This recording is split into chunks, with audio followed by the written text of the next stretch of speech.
मैं हूं आनंद कुमार और आज हम पढ़ने वाले हैं भारतीय संविधान में संघ सूची, राष्ट्र सूची और समवर्ती सूची से संबंधित क्वेश्चंस। जितने भी क्वेश्चंस आते हैं संघ सूची से संबंधित, राष्ट्र सूची से संबंधित और समवर्ती सूची से संबंधित, वो सारे क्वेश्चन को आज हम इस वीडियो में कवर करने वाले हैं। ठीक है, चलिए आगे बढ़ने से पहले हमारा यूट्यूब चैनल AK स्टडी को आप सब्सक्राइब कर लीजिए ताकि आने वाले वीडियो आपके पास पहले पहुंच जाए। चलते हम आगे कुछ पॉइंट्स की तरफ, उसके बाद हम कुछ क्वेश्चंस करेंगे। पहले इस बात को समझ लीजिए, जानना ज़रूरी है। संविधान की 7वीं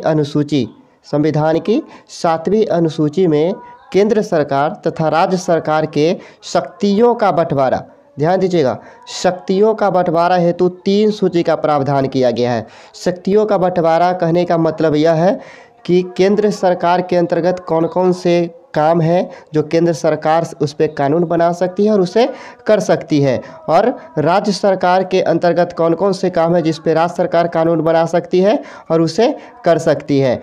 और कुछ ऐसे काम होते हैं, कुछ ऐसे विषय होते हैं जिन पे केंद्र भी और राज्य सरकार भी दोनों अपने अपने कानून बनाते हैं, तो उसे समवर्ती सूची के अंतर्गत रखा गया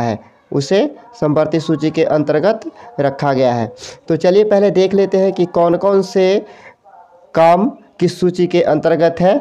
उससे पहले एक पॉइंट है, इसको आप याद कर लीजिए, जो कि आप बताए हैं, अभी तुरंत हम बताए हैं कि संघ सूची के अंतर्गत जो भी विषय बनते हैं उस पर कानून बनाने का अधिकार केवल संसद के पास है। किसके पास है? संसद के पास है। और राज्य सूची के अंतर्गत जो भी कानून बनेंगे, उन पर कानून बनाने का अधिकार केवल राज्य विधानमंडल के पास है। किसके पास है? राज्य विधानमंडल के पास है। और समवर्ती सूची, जब ऐसे विषय कुछ होते हैं जिसके ऊपर दोनों कानून बनाते हैं, कौन? संघ भी बनाते हैं और राज्य भी बनाते हैं, तो इसको ऊपर कानून जो बनता है यह समवर्ती सूची के अंतर्गत रखा जाता है। ठीक है, नोट है जिसे याद कर लीजिएगा। आपातकाल की स्थिति में, कौन सी स्थिति में? आपातकाल की स्थिति में राज्य में संसद द्वारा बनाया गया कानून ही लागू होता है। राज्य में अगर आपातकाल लागू हो गए हो, या राज्य की जो राज्यपाल हो या मुख्यमंत्री हो अगर इस बात से सहमत है कि हमारी राज्य की प्रशासनिक सेवा सही ढंग से नहीं चल रही है या कोई आपातकाल स्थिति हो गई, तो राज्य संसद से की मंजूरी से उसमें अपना कानून लागू करवा सकता है। संसद के द्वारा कानून वहाँ पे पारित हो सकता है, उस स्थिति में पारित हो सकता है। चलिए कुछ महत्वपूर्ण विषय है, इसे पहले देख लेते हैं, फिर उसके बाद चलते हैं क्वेश्चन की तरफ। संघ सूची में पहले, ध्यान दीजिएगा, संघ सूची में पहले 97 विषय थे। कितने विषय थे? 97 विषय थे। संघ सूची में पहले 97 विषय थे और वर्तमान में अब कितने हैं? 100 विषय हो गए हैं। पहले थे 97, अब हो गए हैं 100 विषय। राज्य सूची में पहले 66 विषय थे, अब वर्तमान में 5 विषय घट करके कितना हो गए? 61 विषय हो गए। 5 विषय घट गए हैं और अब हो गए हैं 61। उसी तरीक़ा से समवर्ती सूची में पहले 47 विषय थे, लेकिन जो राज्य सूची का जो 5 विषय निकाल दिया गया, उससे समवर्ती सूची में जोड़ करके 52 विषय कर दिया गया है। ठीक है, इतना पॉइंट याद रहेगा। संघ सूची में वर्तमान में, इतना याद रखिएगा, वर्तमान में पूछा जाएगा क्वेश्चन, जो भी क्वेश्चन पूछा जाएगा वो वर्तमान से पूछा जाएगा। तो संघ सूची में वर्तमान में कितने विषय हैं? तो वर्तमान में 100 विषय हैं। कितने? 100 विषय हैं। अगर राज्य सूची की बात की जाए तो राज्य सूची में वर्तमान में कितने विषय हैं? तो राज्य सूची में वर्तमान में 61 विषय है। और बात की जाए समवर्ती सूची की, तो समवर्ती सूची में वर्तमान में 52 विषय हैं। ठीक है, इतना याद रहेगा। कुछ विषय है उसको देख लेते हैं, एक डाटा के जरिए याद कर लेते हैं, जो इम्पोर्टेंट है, जो एग्ज़ाम में बार बार हमेशा पूछा गया है, वही सब डाटा हम यहाँ पे लिए हैं। संघ सूची के अंतर्गत आते हैं सुरक्षा। क्या है? सुरक्षा, जो कि देखिए थोड़ा सा अगर आप ध्यान दीजिएगा तो इस बात को आपको याद हो जाएगा, एक से दो बार वीडियो आप देखिएगा तो भी याद हो जाएगा। ऐसे थोड़ा कॉमन सेंस अगर ध्यान लगाइएगा कि संघ जिसपे संसद का अधिकार हो, संसद कानून बना सकता है, तो ऐसा कौन कौन सा काम होगा, कौन कौन से मद होंगे, कौन कौन से विषय होंगे जो सिर्फ संसद ही कर सकता है। तो सुरक्षा, बाहरी से मान के चलिए कि बाहरी राज्य से या बाहरी देश अगर कोई, सॉरी राज्य नहीं देश, कोई अगर आक्रमण कर रहा है या कुछ कर रहा है तो उसे सुरक्षा के लिए हमारा संसद ही आएगा, संसद करेगा। तो ये सुरक्षा किस विषय का हो जाएगा, संघ सूची का हो जाएगा। युद्ध, अगर किसी देश से युद्ध हो रहा है तो युद्ध पूरे देश के लिए होता है, पूरा देश इसमें एकजुट होकर के साथ देता है, तो युद्ध किसका है, संघ सूची का विषय है। स्टॉक एक्सचेंज, ये जो स्टॉक एक्सचेंज है ये भी किसका विषय है, संघ सूची का है। विदेशी मामले, कोई भी विदेश का मामला होगा उसका निपटारा कौन करेगा, संसद करेगा, ठीक है। अंतर्राष्ट्रीय संधि, कोई भी अंतर्राष्ट्रीय संधि हुआ किसी दूसरे देश के साथ तो उस संधि का भी किसके अंतर्गत आएगा, संघ सूची के अंतर्गत, संसद ही संधि करेगा। बैंकिंग, जो भी बैंकिंग सेवाएं होते हैं वो भी संघ सूची के अंतर्गत आएंगे। वायु परिवहन, जल परिवहन और रेल परिवहन, इतना याद रखिएगा, वायु परिवहन, जल परिवहन और रेल परिवहन, जितने भी परिवहन है वो किस में आएंगे, संघ सूची के अंतर्गत आएंगे। जैसे रेलवे हो गया तो रेल मंत्रालय जो होता है वो संसद के अंतर्गत आता है, तो ये संघ सूची का विषय है। जनगणना, भारत में जनगणना कराने का राज्य सरकार भी जनगणना कराती है, लेकिन संघ सूची के अंतर्गत संसद अपना जनगणना एक पूरे भारत के इंडिया लेवल पे कराती है। तो यह जनगणना जो होती है संघ सरकार के अंतर्गत आता है, संघ सूची के अंतर्गत आता है, केंद्र सरकार के अंतर्गत आता है। अंतर्राष्ट्रीय नदियाँ, डाक सेवाएं, जो भी डाक सेवा हुआ वो, या मुद्रा, मुद्रा मतलब रुपया, जो रुपया होते हैं, जो हमारे यहाँ रुपया बोला जाता है, तो रुपया जो होती है उसकी जो भी हो, मतलब अर्थव्यवस्था के ऊपर जो पड़ता है उसकी छपाई हो या कुछ भी करना हो, तो ये मुद्रा जो किसके ऊपर आता है, संघ सरकार की। इसे सिर्फ संसद ही कर सकता है, कोई राज्य सरकार मुद्रा की मतलब नोट की छपाई नहीं कर सकता है, या नोट बदलने का अधिकार राज्य सरकार के पास नहीं है, यह केवल संसद के पास है। तो जितने अभी विषय जो थे, जो बताए संघ सूची के अंतर्गत, ये सारे मोस्ट है, इम्पॉर्टेंट है, मोस्ट इम्पॉर्टेंट है, ठीक है। उसी तरीक़ा से राज्य सरकार, देखिए कृषि राज्य में होती है, सभी राज्य में अलग अलग होती है, तो इस पे राज्य सरकार का ही अपना अधिकार है। सड़क निर्माण जो होता है, सड़क पर जो टैक्स लिया जाता है वो भी राज्य सरकार ही लेती है, तो राज्य सूची का ये है। सिनेमा हॉल जो होते हैं ये भी राज्य सूची का है। सिंचाई राज्य सूची का है। भूमि, पुलिस, जेल, न्याय, पंचायती राज, याद रखिएगा पंचायती राज, ये सारे किसका है, राज्य सूची का है। भू राजस्व, लोक स्वास्थ्य, खनिज, बाजार एवं मेले, जो भी बाजार लगते हैं या मेला लगता है ये राज्य सूची के अंतर्गत आते हैं। मनोरंजन, माने मनोरंजन जो भी क्या है, खेल कूद, मनोरंजन, ये सारे राज्य सूची के अंतर्गत आते हैं, किसमें, राज्य सूची के अंतर्गत आते हैं। अगला देखिए समवर्ती सूची, यही समवर्ती सूची ऐसा है जिस पे संसद और विधानमंडल दोनों सहमति से एक साथ कानून बनाते हैं, जिसपे दोनों का अधिकार होता है। तो इसमें अभी कितने विषय है, 52 विषय है, और यहाँ पे टोटल 52 विषय को हम नहीं लिखे हैं, क्योंकि जो इम्पोर्टेंट जो एग्ज़ाम में पूछा जाता है वही, ज़्यादा लिखना ज़रूरी नहीं है, जो एग्ज़ाम में आता है वही हम यहाँ पे लिखे हैं। शिक्षा, सबसे इम्पोर्टेंट क्वेश्चन ये है शिक्षा, क्योंकि हमेशा बार बार पूछा गया कि शिक्षा किस सूची का विषय है, तो शिक्षा किसका विषय हो जाएगा, समवर्ती सूची का विषय हो जाएगा।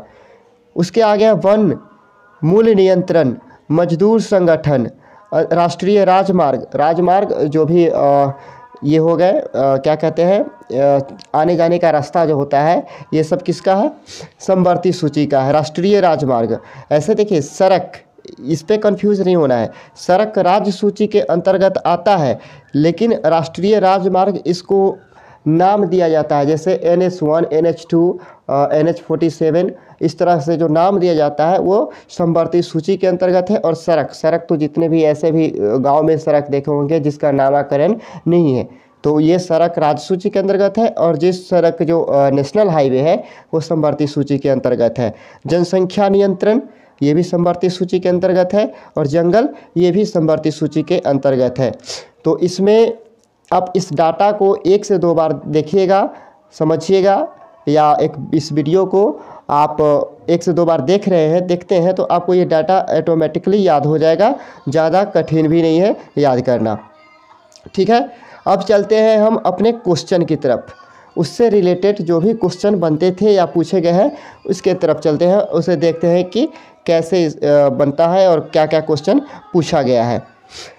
पहला क्वेश्चन है, पंचायती राज किसका विषय है? ध्यान दीजिए, पंचायती राज ये किसका विषय है? समवर्ती सूची का नहीं होगा, समवर्ती सूची का विषय नहीं है। संघ सूची का भी विषय नहीं है। पंचायती राज राज्य सूची का विषय है। किसका विषय है? राज्य सूची का विषय है। ठीक है, अगला क्वेश्चन 2 नंबर है, देखिए, निम्नलिखित में से कौन सा राज्य सूची में शामिल नहीं है? अब यहाँ देखिए, सिंचाई, सिंचाई है, हाँ है, सिंचाई राज्य सूची में है। कृषि, कृषि भी राज्य सूची में है। जेल, जेल भी राज्य सूची के अंतर्गत आता है। लेकिन सुरक्षा क्या है? सुरक्षा, ध्यान दीजिएगा, सुरक्षा जो है यह संघ सूची में है, इसलिए इसका आंसर क्या हो जाएगा? सुरक्षा। इसका आंसर 2 का आंसर हो जाएगा ऑप्शन नंबर डी, सुरक्षा। अगले क्वेश्चन की तरफ चलते हैं, शिक्षा को किस संवैधानिक संशोधन द्वारा राज्य सूची से हटाकर, देखिए जो 5 विषय हटे थे उसमें एक शिक्षा भी था जिसको राज्य सूची से हटा दिया गया है और समवर्ती सूची में शामिल कर दिया गया था। तो शिक्षा को किस संवैधानिक संशोधन के द्वारा राज्य सूची से हटाकर समवर्ती सूची में शामिल किया गया है? तो इसका याद रखिएगा आंसर ऑप्शन नंबर बी, 42वां संविधान संशोधन जो कि हुआ था 1976 ईस्वी में। कब? 1976 ईस्वी में 42वां संविधान संशोधन। इसके तहत शिक्षा को राज्य सूची से हटा करके समवर्ती सूची में रख दिया गया था। चलते हैं नेक्स्ट क्वेश्चन की तरफ। निम्नलिखित में से कौन से विषय हमारे संविधान के समवर्ती सूची में शामिल है? देखिए, समवर्ती सूची में शामिल नहीं है, समवर्ती सूची में शामिल नहीं है। तो ध्यान दीजिएगा, शेयर बाजार, देखिए पहला ही ऑप्शन है शेयर बाजार, और शेयर बाजार किस में है? संघ सूची में। तो इसका आंसर क्या हो जाएगा? यही होगा ऑप्शन नंबर ए। उसके बाद भी ऑप्शन देखते हैं, शिक्षा समवर्ती सूची का विषय है, मजदूर संगठन समवर्ती सूची का विषय है, और जंगल भी समवर्ती सूची का विषय है। तो इसका आंसर, सही आंसर क्या हो जाएगा? शेयर बाजार, जो कि संघ सूची का विषय है। चलते हैं अगली क्वेश्चन की तरफ। संघीय संसद राज्य सूची के विषय पर भी कानून बना सकती है। संघीय संसद राज्य सूची के विषय पर भी कानून बना सकती है। कब? कब बना सकती है, इसको देखना है।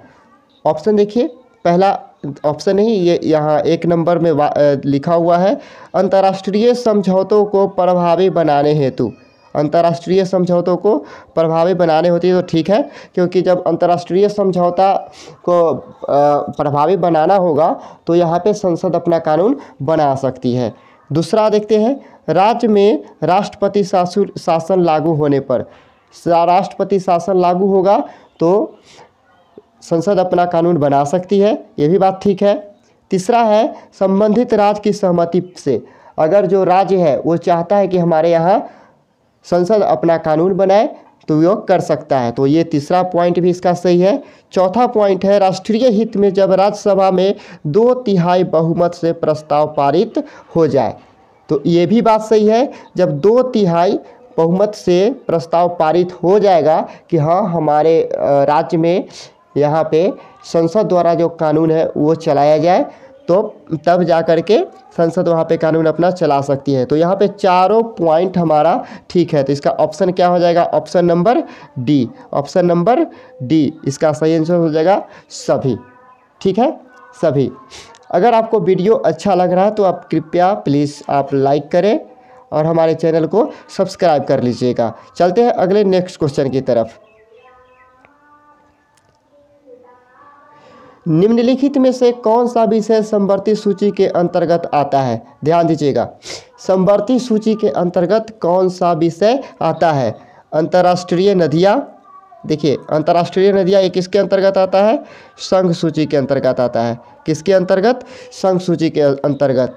स्थानीय शासन, स्थानीय शासन जो है ये किसके अंतर्गत आता है? स्थानीय शासन आता है राज्य सूची के अंतर्गत। नागरिकता, ये भी राज्य सूची के अंतर्गत आता है।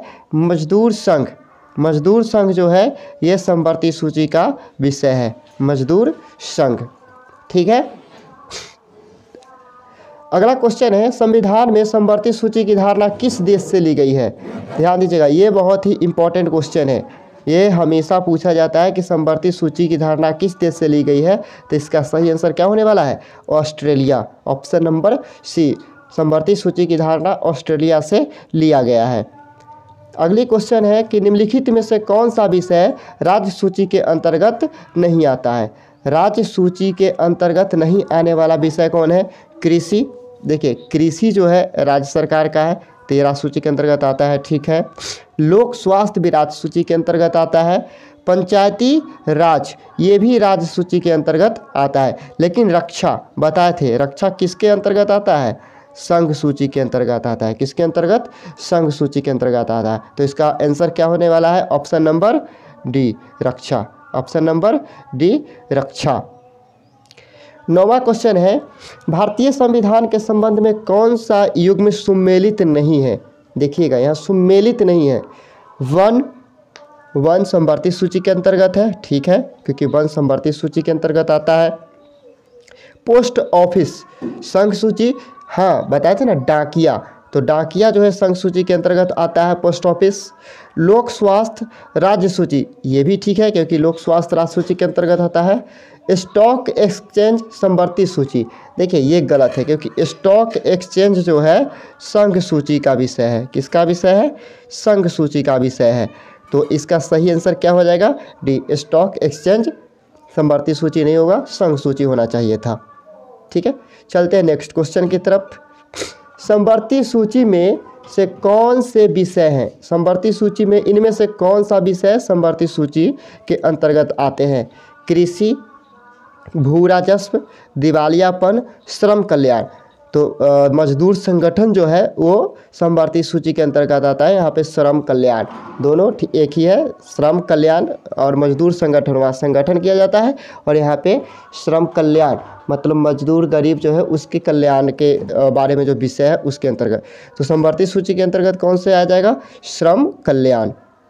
अगला क्वेश्चन देखते हैं, रेलवे भारतीय संविधान के किस सूची में है? तो रेलवे कौन सा सूची में है? रेलवे, जल परिवहन, वायु परिवहन, ये सब है संघ सूची के अंतर्गत।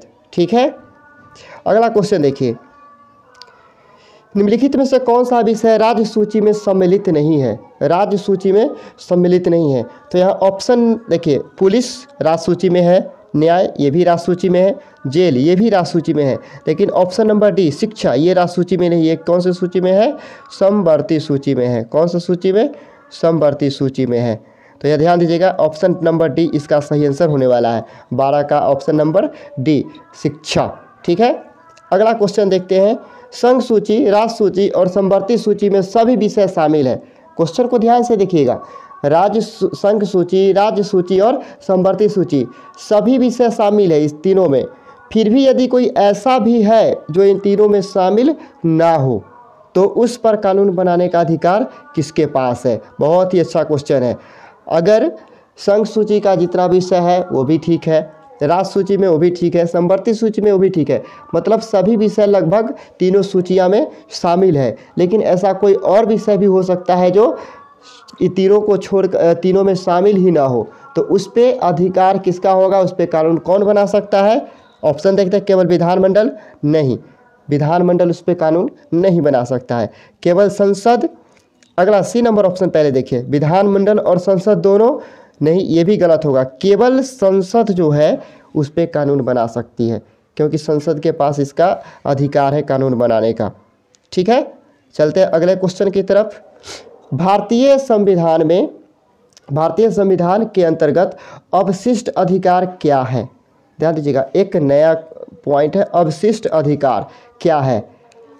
तो इसको देखते हैं, ऑप्शन नंबर ए क्या है? अंतर्राष्ट्रीय मामले से संबंधित अधिकार? नहीं, गलत है ये। आंतरिक आपात स्थिति से संबंधित अधिकार? ये भी गलत है। अधिकार जिनका प्रयोग केंद्र, राज्य और राज्य सरकार दोनों द्वारा किया जा सकता है, यह भी गलत है। इसका ऑप्शन नंबर डी सही होगा। अधिकार जिनका प्रयोग संघ सूची, राष्ट्र सूची तथा संवर्ती सूची, इन तीनों में से स्पष्ट रूप से नहीं किया जा सकता, इन तीनों में स्पष्ट रूप से नहीं किया जा सकता है, उसे अवशिष्ट अधिकार कहा जाता है। मतलब अवशिष्ट अधिकार का अर्थ हुआ कि संघ सूची में, राष्ट्र सूची में या संवर्ती सूची में, इन तीनों में इसका उल्लेख स्पष्ट रूप से नहीं किया गया हो। ठीक है, चलते हैं अपने अगले और लास्ट क्वेश्चन पे। निम्नलिखित में से कौन सा विषय केंद्र सूची में शामिल नहीं है? केंद्र सूची में शामिल नहीं है तो इसका सीधा सीधी आंसर हो जाएगा मजदूर संगठन, क्योंकि ये संवर्ती सूची में शामिल है। तो इसका आंसर क्या होने वाला है? ऑप्शन नंबर डी, मजदूर संगठन। देखिए, अगर अभी तक आपने हमारा चैनल सब्सक्राइब नहीं किया है तो प्लीज़ आप मेरा चैनल सब्सक्राइब कर लें एक स्टडी को, ताकि आपको अगली वीडियो जो आएगी उसको मिलने में दिक्कत ना होगी, नोटिफिकेशन उसका सबसे पहले आप तक पहुंच जाएगी। चलिए मिलते हैं आपसे अगली वीडियो में, तब तक के लिए जय हिंद।